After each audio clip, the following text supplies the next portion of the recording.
Pronto. A gravação é feita primariamente com o intuito de divulgar essa aula para quem se inscreveu e não pôde vir, e para a gente ter no nosso, digamos assim, acervo. Ela não vai ser usada para publicidade aberta no Instagram nem nada, mas dito isso, eu deixo a encargo de vocês, a decisão de vocês de deixar a câmera aberta ou não, sabendo que vocês podem ser que apareçam ali no cantinho. Então, quem quiser pode fechar, quem não quiser, não tem problema, fiquem à vontade.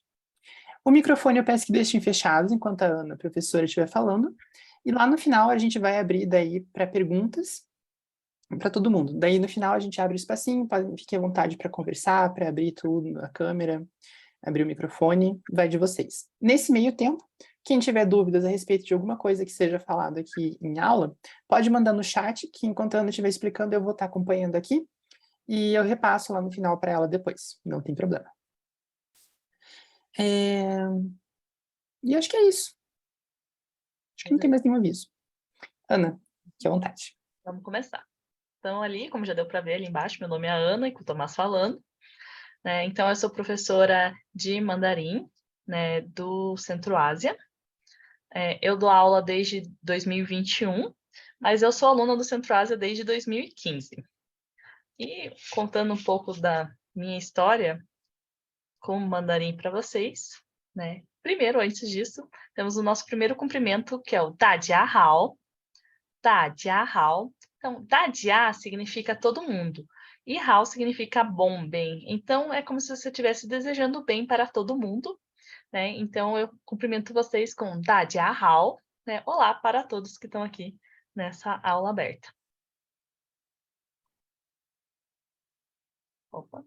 Então, a minha história com o mandarim começou quando eu entrei na faculdade, em 2012. Eu cursei arquitetura e urbanismo, né? Sou arquiteta formada.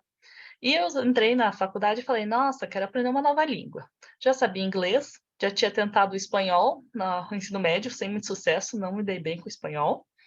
E daí eu falei, nossa, eu gosto muito de cultura asiática. Aí eu fui lá, tinha japonês, coreano e chinês. Aí eu fiquei, qual que eu vou fazer? Aí eu acabei indo no chinês e falei, vou tentar, né? Parecia na época ser o mais útil, assim, para minha carreira no futuro, né? E tentei, fiz o primeiro semestre. Tem aqui os meus primeiros caracteres, os meus primeiros símbolos, né? Gostei, fui bem e estou até hoje estudando. Então, eu comecei a desenvolver um gosto ainda maior pela cultura especificamente chinesa. Sempre que tinha um evento, eu estava indo, né? Então, aqui tem a dança do dragão, dança do leão. Fiz workshop de caligrafia, fiz também workshop de pintura chinesa. Quando eu fiz intercâmbio nos Estados Unidos, eu me matriculei em uma aula de chinês lá, porque eu falei, não vou ficar um ano parada sem falar. Já participei de teste de proficiência. Agora eu sou aluna de uma bolsa de uma universidade chinesa de estudo de chinês para estrangeiros. Então, sempre mantendo o contato, né, com a cultura e com a língua. Infelizmente, eu nunca fui para a China, né? Estava na faculdade, daí me formei, fui juntar dinheiro, veio a pandemia, fechou tudo, né? Então, agora estou na minha meta de ir para a China no futuro próximo, quem sabe com uma bolsa de estudos. Então, a minha razão para estudar mandarim foi que eu gostava muito de cultura asiática. E eu queria que vocês pudessem mandar no chat, né? Qual que é, para algumas pessoas aqui a gente já perguntou antes, né? Mas quem quiser mandar ali no chat o motivo de vocês, né? Enquanto isso, eu vou falar alguns dos motivos mais comuns, né, que a gente tem nos nossos alunos. Então, o primeiro é trabalho. Então, muita gente, né, de relações internacionais, comércio exterior, porque a China é um dos principais parceiros comerciais do Brasil, né? Então, tem muito essa relação de empresas que importam coisas da China. O meu irmão trabalha numa empresa e ele foi para a China, né, ver as fábricas, ver os produtos, ver os fornecedores, foi em feiras, né? Tem a parte também de educação, então, como eu, né, que é uma bolsa de estudos lá na China, tem bolsa de graduação, de pós, de mestrado, de doutorado, tem bolsa só para estudo da cultura e da língua, né?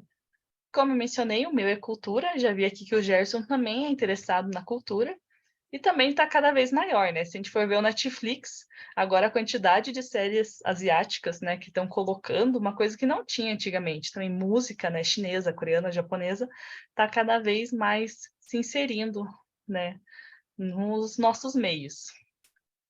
E temos alguns alunos, né, que é de família. Então, meu pai, minha mãe, meus avós são chineses, são descendentes, são de Taiwan. Ou também a gente já teve o inverso, que a filha da mulher ia para a China trabalhar e ela queria aprender mandarim para quando visitar a filha se dar melhor lá na China. Então, vem a primeira pergunta: é mandarim e chinês, qual que é a diferença? Né? Por que umas horas a gente fala mandarim? Por que a gente fala chinês? Da onde que vem esses dois nomes? Então, vamos começar, né, falando sobre a China. A China, ela tem mais de 81 dialetos. Então, às vezes é chamado de sublínguas, idiomas, dialetos, né? Mas a China, ela tem uma variedade de línguas muito grande, né? Então, o chinês é a palavra que engloba todos esses dialetos, né? E o mandarim, ele é uma língua oficial, né? Então, como lá na China tinha todos esses dialetos, as pessoas não se entendiam. Então, para isso, né, eles criaram essa língua oficial, que é baseada no dialeto falado aqui em cima da região de Beijing, que era a região da capital, né, uma região mais importante. E eles criaram, então, essa língua para ser a que a população inteira fale, para as pessoas conseguirem se entender. Porque os dialetos, assim como no Brasil a gente tem os diferentes sotaques, então, vai para o Rio Grande do Sul, tem tu, bah, tem umas outras palavras, vai para o Rio, né, eles puxam o S, né, lá em Minas tem o trem, só que a China é uma versão muito mais acentuada disso. E a gente já vai falar por quê. Então, aqui eu trouxe os principais dialetos. Então, aqui temos o cantonês, que é falado na região de Cantão, Macau e Hong Kong. A gente tem o xangainês, falado em Xangai. O taiwanês, falado em Taiwan. O sichuanês, falado em Sichuan, Chongqing e regiões centrais. E o Hakka, que também é falado no sudeste da China e Taiwan. E o mandarim, então, baseado no dialeto de Beijing. Então, o que aconteceu na China para ter essa quantidade tão grande de línguas? Para começar, a dimensão territorial. É o terceiro maior país do mundo, né? Então, o Brasil está em quinto. Então, se aqui a gente já tem essas diferenças de regiões, imagina, né, num país ainda maior que o nosso. E aqui a gente tem 500 anos de história. A China tem mais de 5.000. Então, também teve muito tempo para essas diferenças irem se acentuando, né? A parte da China geográfica também é 2/3 de cordilheira, planalto e deserto, cheio de rio. Então, a comunicação entre os povoados não era muito boa, né? A questão de transporte, de informação entre um povoado e outro. Então, cada povoado tinha a sua língua, tinha a sua moeda, sua unidade de medida, seu governante, né? Então, foram se desenvolvendo esses vários dialetos. E a China, também, como a gente sabe, ela foi se expandindo muito antigamente. Então, eles iam lá, conquistavam um território, então tinha aquele território que tinha o seu idioma, né, foram englobando, né? Então, tudo isso culminou, né, nesses diversos dialetos. Então, aqui, por curiosidade, eu trouxe sobre os grupos étnicos da China. Então, muita gente não sabe, mas a China é composta por 56 grupos. Então, a gente tem o Han, que é a maior parte, é mais de 90%, mas existem 55 minorias étnicas. E cada uma dessas minorias tem o seu modo de vestir, a sua cultura, a sua língua, músicas, artesanato, arte. Então, tem muita variedade, acho até interessante vocês darem uma pesquisada se tiverem interesse.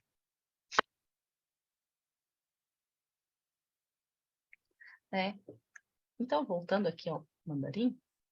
Então, o mandarim, né, como eu falei, tinha vários dialetos, as pessoas não se entendiam. E em 1911, no início do século XX, teve uma revolução na China e eles decidiram, então, adotar esse dialeto que é baseado em Beijing, tem, né, parte da gramática mais focada no norte, vocabulário do norte, né, para facilitar. Então, atualmente, toda pessoa que passa por um processo de escolarização, né, na China, ela vai aprender o mandarim na escola. Então, as escolas têm que usar o mandarim para ensinar, né? Isso significa que os dialetos morreram? Não, porque as pessoas ainda falam dialeto com a família, né, em casa. As pessoas da região rural também que não passaram por processo de escolarização, pessoas mais velhas, não sabem o mandarim, né? E então, né, por que mandarim e chinês? O que acontece? Como a gente vai aprender chinês, normalmente é o mandarim, porque se você aprender mandarim, você consegue falar, em teoria, com todo mundo. É muito difícil você aprender primeiro o cantonês antes do mandarim. Então, o mandarim meio que virou um sinônimo com o chinês, né? Então, essas duas palavras, atualmente, elas têm mais ou menos o mesmo significado, né? Que é a língua principal da China. Ok? Mais um detalhe que eu esqueci de comentar. Quais são os locais que falam mandarim além da China?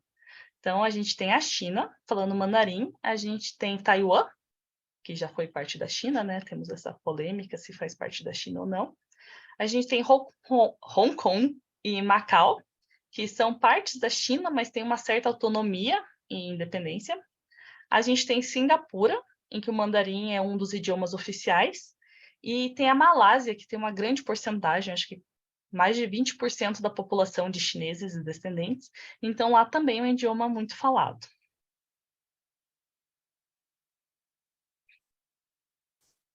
Então, agora vamos passar para a parte do sistema de escrita, né? Então, o sistema de escrita é chamado de Hanzi. Han vem de, como mencionei, do grupo Han, que é o maior porcentagem, e Zi significa caractere ou palavra. Então, são os caracteres do grupo Han. Qual que é a diferença do português para o chinês? No português, a gente tem um alfabeto. Então, a gente tem lá A, B, C, D.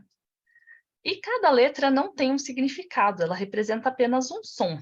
Então, a gente tem que criar uma palavra, então, por exemplo, casa, para daí ter o significado disso. Aí pensar na casinha, né? No chinês, eles têm símbolos, que são chamados de caracteres, sinogramas, às vezes de ideogramas, mas a gente vai ver que não é o mais correto.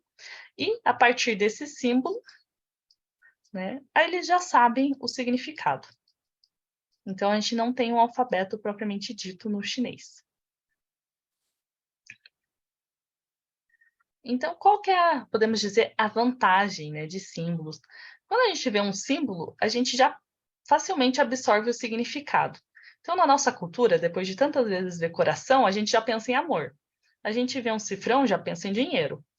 Um vizinho já sabe que é correto e um X que é errado, né? Ou a placa de proibido com uma barra, proibido fumar, proibido comer, proibido estacionar, a gente olha isso e já sabe que é proibido, né? Ou, por exemplo, quando a gente vai no Detran ter aula de direção, a gente aprende as placas de trânsito. É curva sinuosa à frente. E se você pensar que você está dirigindo numa BR, 110 km por hora, e você tivesse uma placa, curva sinuosa à frente, até você ler, talvez você já tenha passado, já foi. Então, se você vê o símbolo, você vê muito mais rápido o significado de se for ler uma coisa inteira. Existiram outras línguas que também usavam símbolos, né, como a cuneiforme da Mesopotâmia, os hieróglifos do Egito, mas o chinês é a única que se mantém até os tempos atuais. Aí muita gente nessa parte pergunta, mas e o japonês? O japonês também tem símbolos, mas o japonês ele adotou os símbolos chineses, né, para fazer um dos sistemas de escrita deles. Tanto que, se alguém aqui já estudou japonês, é os kanji, que em chinês é os Hanzi. Então, a pronúncia é bem parecida até. Ok? Agora vamos para mais umas curiosidades. E como se fala China em chinês? China em chinês é Zhongguo. Zhongguo não tem nada a ver com China. De onde veio a palavra China? China veio da dinastia Qin. Então, quando estava tendo a dinastia Qin, né, na China, que surgiu, pegou a influência do nome China, né, o Qin. Mas em chinês é Zhongguo. Zhong significa meio e Guo significa país. Então, país do meio, né? Então, existem algumas teorias, né, por que é país do meio. Uma delas é que eles têm uma visão centrada neles. Se for ver o mapa mundi deles, a China está no meio. É até bem diferente olhar esse mapa. A gente está tão acostumado a ver o Brasil aqui, né? Aí quando olha o Brasil lá, chega a ser estranho. E tem uma outra teoria também que, como eu mencionei, a China foi se expandindo, né? E pegando territórios. Mas o rei, o governante, sempre estava no meio. Então a China do meio que foi englobando as outras, né? E o que tem de interessante, então, aqui? Se a gente analisar esses caracteres, o caractere de meio é uma coisa dividida no meio, né? Então, bem lógico. O de país, a gente tem aqui, deixa eu pegar meu marca-texto, essa parte do quadrado, que representa uma fronteira, né? Um país tem fronteiras. A gente tem essa parte em vermelho aqui, que representa a lança, então o país tem um exército. A gente tem esse quadradinho que representa a boca, que é a população do país. E esse tracinho aqui representa a riqueza. Então, todos esses componentes formam um país. Então, eles juntaram isso num símbolo e você olha e pensa em país, né? Então, aqui, né? Esse aqui é a versão arcaica, esse é tradicional e esse é simplificado. A gente já vai ver a diferença entre esses dois. E agora sobre mandarim. Da onde que veio essa palavra mandarim? Então, começou com o contato dos portugueses com os oficiais chineses que eram autorizados a se relacionar com estrangeiros, a fazer a comunicação, né, da China com os estrangeiros. E, pelo que eu pesquisei, mandarim vem de uma palavra malaia, que é mantari, que significa ministro, que eram esses, né, ministros que se relacionavam. Então, eles entenderam mais ou menos, mantari virou mandarim. A partir daí, muitas coisas que vinham da China tinham mandarim no nome. Então, por exemplo, esse pato, que é muito comum na China, ele é até dado de presente nos casamentos. Esse aqui é o macho, que é o mais colorido, a fêmea é marronzinha, que representa fortuna no casamento, prosperidade, né? É chamado de pato mandarim. Ou a nossa tangerina, bergamota, puncã, mimosa, todas as palavras que a gente tem no Brasil, né? É chamada em inglês de Mandarin Orange, porque também veio da Ásia. Então a língua oficial também começou a ser chamada de mandarim. Mas em mandarim, mandarim não tem nada a ver. É Putonghua. Putong é comum e Hua é fala, língua. Então é literalmente a fala comum entre todos.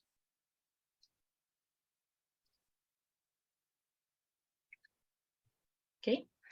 Aí agora a gente vai então se aprofundar mais na parte do como que a gente escreve chinês, né? O que é composto no mandarim. Então a gente vai ver os elementos. O primeiro elemento que a gente tem é o símbolo. Então, como eu mencionei, também é chamado de caractere, de sinograma, que sino vem de China, e muitas vezes as pessoas se referem como ideograma. Mas depois a gente vai ver por que não é o mais correto. Aí nós temos o pinyin, que é essa parte aqui, que é dividida entre o fonema, que são as letras, e o tom. E também temos o significado. Então, são esses 4 elementos. Então, por exemplo, esse caractere aqui, ele parece uma arvorezinha, né? Se a gente pensar assim, ele é lido como mu, e ele significa árvore. Então, são esses os elementos. Então, vamos se aprofundar no primeiro, que é o símbolo, a escrita. Então, como eu mencionei, tem o tradicional e o simplificado, né? O tradicional como vocês podem ver, ele é composto por muitos traços. Então, nos anos 50, a China resolveu fazer uma reforma, como a nossa reforma ortográfica aqui, que mudou vários acentos e hífen, e eles resolveram simplificar muitos caracteres, de modo que vá diminuir, né, o índice de analfabetismo, porque muitas pessoas não sabiam escrever na China, sabiam só falar, porque escrever os caracteres era muito difícil, né? Então, eles resolveram simplificar de modo a facilitar, né, a vida das pessoas. Então, aqui, por exemplo, esse aqui é o caractere de ma, de cavalo. Essa parte aqui virou só um traço aqui. E os 4 pontinhos viraram uma barra, né? Ou de nial, aqui embaixo, que é pássaro. Essa parte aqui do meio virou um pontinho. A mesma coisa aqui embaixo. 4 virou a barra. O ai, de amor, talvez isso aqui vocês já tenham visto em adesivo de carro, tatuagem, capa de caderno, né? Porque é muito comum também no japonês, o símbolo de amor tem em vários locais. Ele foi simplificada essa parte aqui do meio. E o de último aqui é o tin, de ouvir. Esse aqui, se for ver, nossa, reduziu, né, a quantidade de traços, foi, né, uma redução muito grande, né? E onde ainda é usado esse tradicional? O tradicional ainda é usado em Hong Kong, Macau e Taiwan. Então, se vocês forem para um desses 3 países, vocês vão ver que as placas, o jornal, a televisão é no tradicional, né? Se vocês forem para a China continental, Malásia e Singapura, é o simplificado, né? Nossa apostila, nossas aulas usam o simplificado. Mas se vocês tiverem interesse no tradicional, vocês podem chegar para a aula particular, porque as em turmas é no simplificado. Ok? E daí tem um dilema. Tem muita gente que diz que com a simplificação, as palavras, os símbolos, né, perderam meio que o significado. Então, por exemplo, o ai, que é o de amor, essa parte aqui que foi simplificada é o coração. É tipo, tiraram o coração do amor. Ou o de ouvir, esse aqui é rei, esse é o ouvido, a gente tem um coração aqui de novo, e temos olho. E essa aqui significa virtude. Então, o rei, para ouvir os súditos, tem que ter virtude, né, para tomar as decisões. E daí simplesmente simplificaram e tiraram todo podemos dizer, a simbologia, né, que tinha, toda a história por trás do símbolo. Ok? Agora vamos para a próxima parte, que é o som. Então, o som, a gente tem 2 sistemas de representação do som. A gente tem o Juin, que é utilizado com o chinês tradicional, mandarim tradicional, e o pinyin, que é com o simplificado. Então, o que vocês estão vendo de preto aqui é o Juin, e as letras do nosso alfabeto latino é o pinyin. Então, o Juin também utilizava símbolos para representar o som das palavras. Então, você também tinha que memorizar esses símbolos e o som que eles representavam. Então, nessa reforma também da simplificação, eles adotaram o pinyin, né? Então, eles começaram a usar letras do nosso alfabeto para representar os sons do chinês. Então, isso também facilitava o aprendizado para os estrangeiros, né, para aumentar o contato da China, né, expandir, né, a quantidade de gente que falava o idioma, e também para os chineses começarem a ter contato com essas letras, né, do alfabeto usado no Ocidente.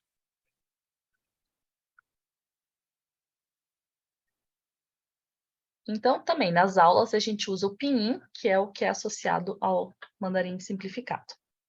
E essa aqui é a tabela do pinyin. Então, existem 413 combinações possíveis de consoantes e vogais, ou só de vogais. E 413, se você for pensar, é um número pequeno de sons. Se você pensar que a gente tem dezenas de milhares de palavras em português, né? Como é que eles representam todo o vocabulário deles com sons? Só 413. Então, as palavras têm tons, né? E nós temos 4 tons principais e um 5º tom, que é chamado de tom leve também. Então, o tom é muito importante no chinês, né?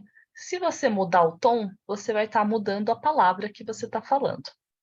Né? Para evitar isso, o chinês eles gostam muito de juntar duas palavras, dois caracteres, dois símbolos, para criar uma palavra, né? Para dificultar essa confusão. Mas mesmo assim, ainda é muito importante saber falar os tons, porque às vezes os chineses não vão conseguir te entender. Às vezes eles podem entender pelo contexto, né, e deduzir o que você está querendo falar, mas às vezes não dá certo. Então aqui, por exemplo, o MA com os tons. A gente tem o ma, né, que é o de mãe, ma. Então esse A, ele é prolongado. Ma. E ele, com esse caractere significa mãe. A gente tem o ma, que esse aqui significa linho, cânhamo, tipo de planta.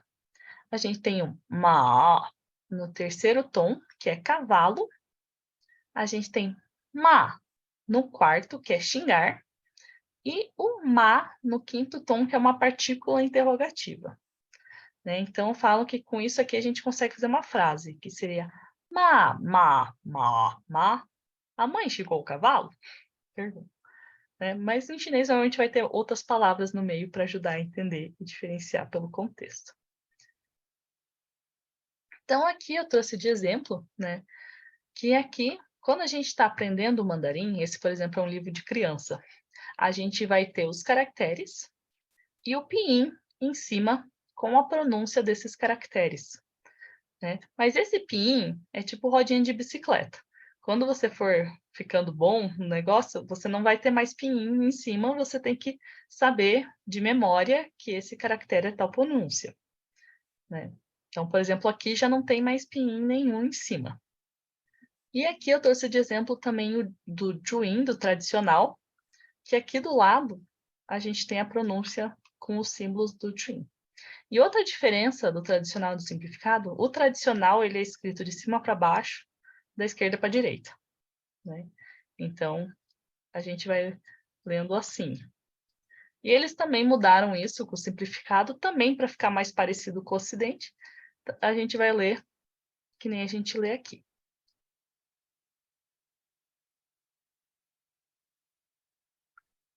Então, a gente já falou, né, das partes da escrita e do som. Agora, falando um pouco mais sobre as características, né, dos sinogramas. A gente tem 6 categorias. Eu vou mencionar 3 mais principais, 4, né? Então, a gente tem os sinogramas pictográficos. Então, o que são os pictográficos? São caracteres que foram feitos a partir de coisas que as pessoas viam, né? Que elas conseguiam enxergar. Então, por exemplo, elas viam a montanha, né? Esse aqui é na escrita arcaica, atualmente é assim, mas aí a gente ainda consegue ver a ideia da montanha, né? O de água era um rio correndo, também atualmente é assim. O boca parece uma boquinha aqui.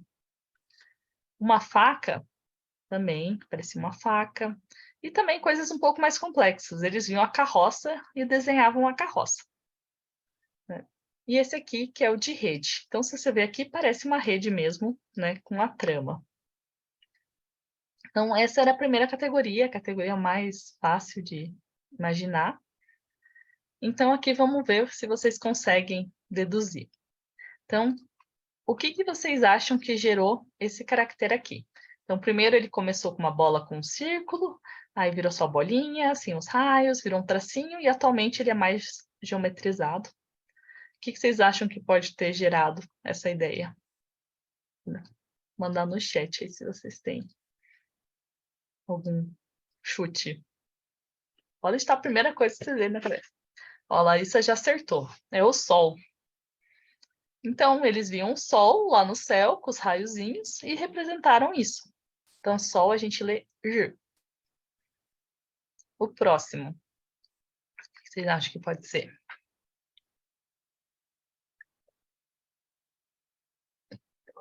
Vamos ver se alguém aí tem uma visualização boa de imagens. Também está no céu. A Lua. Uhum. Então, se a gente vê a Lua, né, tem a fase crescente dela, Então, dá para ver aqui nessa forma, né? E foi virando até chegar nesse. Então, lua é Yue. Esse aqui eu acho que é mais fácil de visualizar. O que vocês acham? Pode ser. Essa minhoquinha comprida aqui. Isso, uma pessoa, né? Então, pessoa atualmente é só 2 traços, mas antigamente era assim. Então, Ren. E esse aqui. Esse aqui eu já mostrei antes, talvez alguém lembre. Esse caractere aqui. Já apareceu na aula. Vamos dar uma dica. Isso, é o cavalo. Então, eles viam um cavalo, desenharam um cavalinho aqui, né? Que foi até se transformar nesse com o passar do tempo. Então, o cavalo é Ma. Aí, mas o que que acontece? Tá, e as coisas que a gente não vê? E as ideias? Né? Então, aqui que entra os ideogramas. Então, por isso que não é o mais correto usar ideograma, porque nós temos outras categorias, além dos ideogramas que representam ideias. Né? Então, eles começaram a juntar coisas, né? Pensar em como representar essas ideias. Então, por exemplo, esse aqui significa em cima. Então, eles foram lá, pegaram um negócio e colocaram um negócio em cima. Representou a ideia de em cima. Esse aqui representa embaixo. Tem uma coisa, tem algo embaixo. Está representado a ideia. Ou, por exemplo, aqui a gente já tinha o de árvore. Né? Aí a gente precisa representar topo. A gente pega a árvore e vamos botar um negócio aqui no topo. Né? Representamos o topo. Ou, apresentamos raiz. Pega a árvore, bota um traço embaixo, está representada a ideia de raiz. Né? E esse aqui também acabou virando a ideia de fundação, de origem, né? A raiz das coisas. Então, vamos ver aqui se vocês conseguem visualizar o que são essas ideias. O primeiro, a gente tem aqui uma pessoa e uma árvore. O que vocês acham que pode ser essa ideia? Uma pessoa do lado de uma árvore.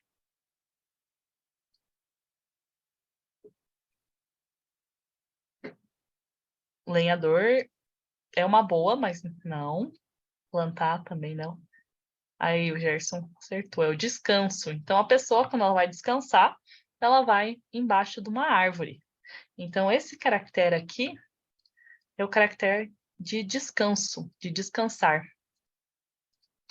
E o de baixo, a gente tem aqui uma criança.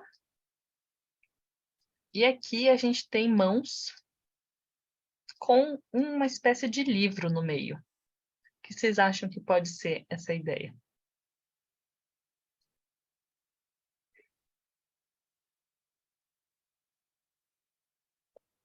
Ensinar não é bem ensinar, mas está no caminho. Porque a criança não ensina. O que a criança está fazendo? Aprender. Isso. Então, esse aqui é no tradicional, esse no simplificado é o aprender ou estudar.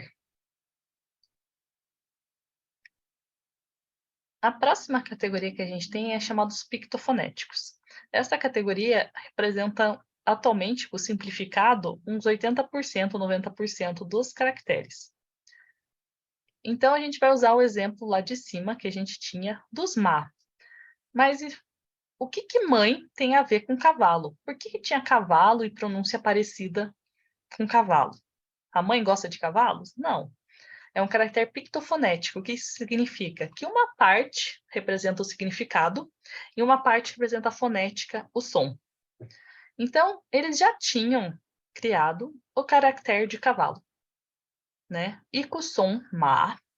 Aí eles tiveram que inventar um para mãe. Aí eles pensaram, mãe a gente fala ma, então vamos juntar duas coisas. Vamos pegar uma parte que representa a mulher, que é a mãe normalmente uma mulher, né, o feminino, e vamos pegar ma, que tem som de ma, e botar junto. Então, por isso que mãe tem mulher e cavalo, porque essa parte do ma é simplesmente fonética, traz o som do MA. E a mesma coisa na partícula de pergunta. Para fazer uma pergunta, a gente usa um ma. Então, vamos botar essa partezinha, que significa boca, porque quando a gente vai perguntar, a gente usa a boca, e juntar com ma de cavalo.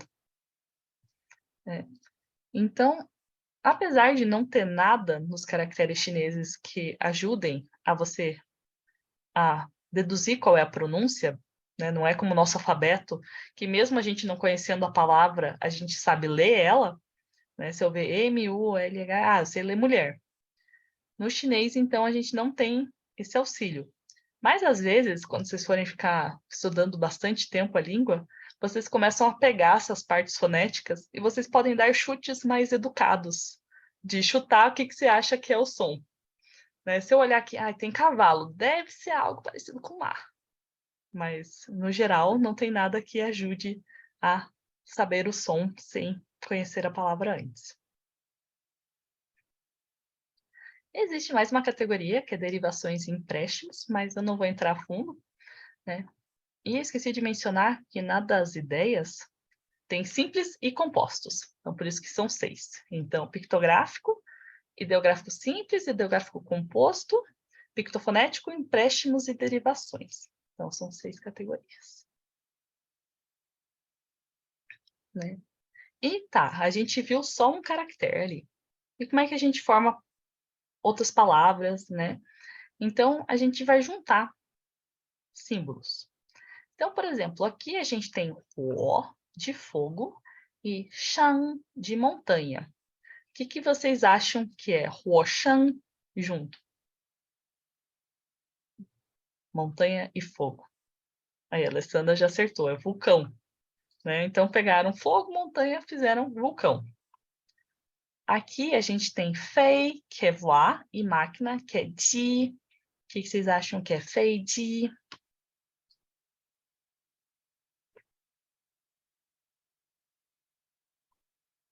Uma máquina de voar. Avião. Uhum. Então, fei, ji é avião. Então, por hoje, de parte de estudo da língua e cultural, é isso. Né? Já está acabando o nosso tempo, né? Tem que deixar o tempo para as perguntas. Eu vim trazer aqui umas dicas práticas de que o Google Tradutor não é confiável para o mandarim. Então, a gente recomenda, caso vocês vão estudar o mandarim, existe o Pleco, que é o dicionário que acho que todos os estudantes de mandarim usam. Infelizmente, ele é do chinês para o inglês, mas é melhor pegar do chinês para o inglês no Pleco e daí traduzir para o português do que fazer direto. Vou mostrar alguns exemplos. Então, o Pleco tem para Android, tem no App Store. Um exemplo do que acontece no Google Tradutor. Porque o Google Tradutor ele faz essa tradução direta do chinês para o português. Mas aqui, a gente tem, por exemplo, John, que ele significa tipo de alguma coisa. Então, um tipo de copo, um tipo de aula. E daí, só que ele traduz como kind. E quando a gente vê para o português, kind virou gentil. Mas John não tem nada a ver com gentil. Então, totalmente errada a tradução no Google Tradutor. Ou, por exemplo, tussa é jam no sentido de bloqueio, de entupido. Só que jam, em inglês, também é geleia. Então, tussa virou geleia. Não tem nada a ver. Então, por isso que eu não recomendo o Google Tradutor para vocês utilizarem. Principalmente para fazer a tarefa de casa, porque daí me surge umas coisas muito estranhas, e daí eu sei que vocês não fizeram a tarefa com base no conhecimento que vocês foram lá no Google Tradutor, Ctrl+C, Ctrl+V. Então, estamos de olho. Dá para saber, gente. E aqui, então, agora, umas informações sobre as nossas aulas. Então, a gente está com as matrículas abertas para a nossa turma online do Mandarim Básico. São 5 parcelas de R$ 250. E a gente está com 4 horários disponíveis, né? Segunda, terça, quarta e sexta à noite. Para fechar a turma, se não me engano, o Tomás é mínimo de 3 alunos, né? Então, 3 alunos, o máximo é 6. Então, né, a gente tem, essa é uma das nossas vantagens, que é essa turma limitada, que daí a gente consegue dar atenção para todo mundo. A gente tem também um outro esquema, que é o presencial, só que o presencial é um multinível. O que isso quer dizer? são aulas que têm pessoas de todos os níveis na mesma sala, né? Então, como que isso funciona? Então, o professor, ele vai te dar uma atenção, vai explicar uma gramática para você, vai dar exercícios. Enquanto você faz seus exercícios, ele vai lá dar atenção para outro aluno. Às vezes, tem 2 alunos que estão mais ou menos no mesmo nível, né? Então, ele pode explicar para mais de um. Ou, eu estou num nível mais avançado, mas eu esqueci isso. Aí eu escuto a aula que está tendo ali do lado. Então, é algo bem colaborativo e dinâmico. E aqui está o valor, 5 parcelas de 300. Isso para um horário, né? Como é multinível, não é uma turma nivelada, então você pode fazer mais de um horário, se você quiser, tiver interesse. Então, eu quero me matricular terça, quinta e sábado, né? Então, pode fazer quantas aulas você quiser se matricular, mas óbvio que aumenta o valor, né? Isso aqui é para um horário. E também, se eu não posso ir nesse dia, é muito mais fácil você repor em outra turma do que quando a turma é nivelada, né? No online, a gente grava a aula, tem direito a uma gravação por mês, então caso você falte, você pode ver a gravação, né, para não ficar para trás no conteúdo. Particular, a gente não abriu as matrículas ainda, quando a gente abrir vai ser divulgado nas redes sociais. Então, o que é o diferencial no nosso ensino? Então, como eu mencionei antes, as turmas são reduzidas, então a gente consegue dar atenção para todo mundo, né, tirar as dúvidas. Todas as aulas são ao vivo, a não ser que você perca e veja a gravação, mas é ao vivo, então interagindo na hora, você pode tirar dúvida na hora, não entendi, explica de novo, né? Então é muito mais interessante do que assistir uma aula gravada, que às vezes você compra um curso gravado e você nunca assiste, né? Então aqui você tem uma aula, você, né, tem que vir participar.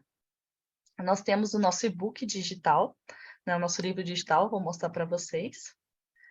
A gente tem acompanhamento das atividades via WhatsApp. Então, fez a tarefa de casa, me manda pelo WhatsApp, eu corrijo, mando para vocês, né? Com todas as anotações, o que tem que corrigir. A nossa plataforma de ensino à distância, também vou mostrar para vocês. E a gente também tem deck de vocabulários no Quizlet, que são aqueles conjuntos de flashcards, de cartões de memorização, né? Com os vocabulários que a gente aprende em aula. Então, vou começar aqui mostrando a nossa plataforma EAD. Então, aqui a gente tem o nosso site, né? Vocês vão receber, né? Se matricularem, vocês recebem acesso. Então, aqui, por exemplo, a gente tem todas as nossas lições, esse aqui é do nível 1, né? Em cada lição a gente bota vídeos, né? Para vocês se aprofundarem, se precisarem fazer alguma revisão. Tem exemplos de diálogos, né? Tem o Quizlet que eu mencionei, né? Que é um site que faz esses cartões de memorização, então você pode baixar o aplicativo, usar no celular, então que você clica, tem o caractere de um lado, a pronúncia do outro, né? Você pode fazer joguinho aqui também para praticar. A gente tem também práticas de escrita.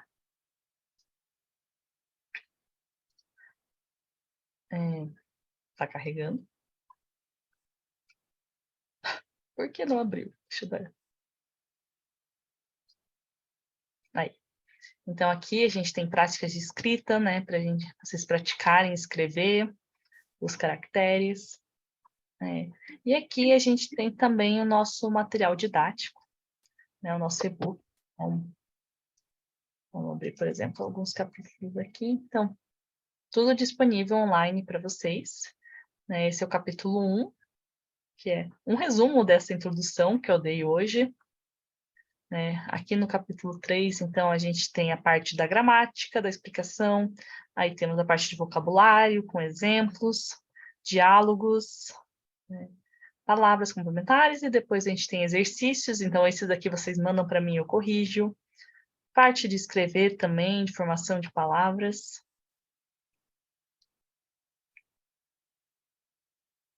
Então, é isso. Então, agora, para finalizar, 谢谢大家. Então, 谢谢é obrigada, obrigado. E dadia, como a gente viu antes, é todo mundo. Então, obrigada a todos vocês, né, por escutarem minha aula. E eu acabei de lembrar que eu esqueci de mostrar um negócio para vocês e comentar aqui nós temos, além da tarefa de casa, a gente tem projetos no decorrer do curso para vocês usarem a gramática, o vocabulário que vocês aprenderam em coisas mais relacionadas à vida de vocês. Então, por exemplo, no nível 1, né, quando a gente aprende números e objetos, a gente pede para os alunos fazerem um vídeo contando, né, o que eles têm em casa. Então, eu vou passar de exemplo aqui o da Franciele. 你好，我有2本书，我有3支笔，我有4样镜，我有1瓶水。 Um exemplo, quando a gente aprende os membros da família, né, então de apresentar a sua própria família. 你好，这是我的家人啊，我的妈妈露西，我的爸爸牛顿，我的外公奥西呢，我的外婆Madalena，和我的狗 Cruella。 Então, esses são alguns exemplos dos projetos que a gente tem no decorrer. E agora eu finalizei. Então, aqui, os nossos contatos. Tem o WhatsApp, tem o Instagram principal da escola, do Centro-Ásia. A gente tem um Instagram específico do mandarim, do japonês e do coreano, né, onde a gente divulga conteúdos específicos dessas línguas. Aqui nós temos o e-mail e aqui o site, onde realiza a matrícula. Aí, vou deixar aí para vocês tirarem print, copiarem, o que quiserem. Enquanto isso, vamos ver se tem alguma pergunta. Pois é, aqui no chat a gente não tem nada. A Verônica agradeceu. Pretendo solicitar para a empresa onde trabalho. Sim, mas acho que ela não está mais aqui. Eu acho que ela saiu. Tem alguma pergunta que queira fazer, alguma dúvida sobre como é as aulas, sobre o chinês, sobre qualquer coisa?